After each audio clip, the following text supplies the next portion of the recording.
Comment des navigateurs anciens ont-ils pu dessiner ce que nous découvrons aujourd'hui avec des satellites? Nous sommes en 1513. Un amiral ottoman, Piri Reis, dessine une carte du monde.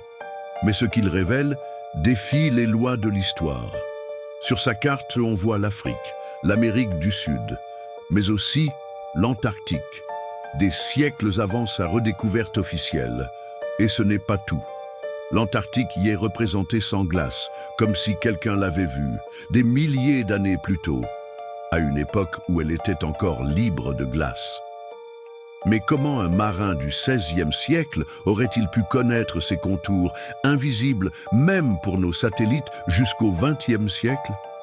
Même les Andes, inconnues à cette époque, apparaissent sur la carte. Mais cette carte n'est pas un cas isolé. En 1531, un autre homme lève le voile.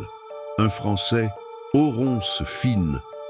Lui aussi trace une terre australe, d'une précision troublante, presque comme s'il avait vu l'Antarctique avant la glace.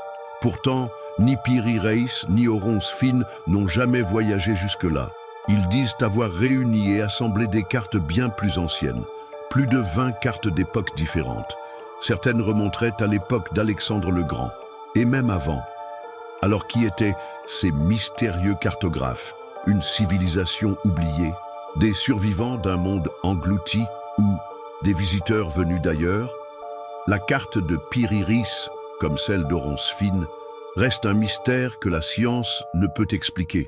Tu en penses quoi? Dis-le en commentaire et abonne-toi pour d'autres secrets enfouis.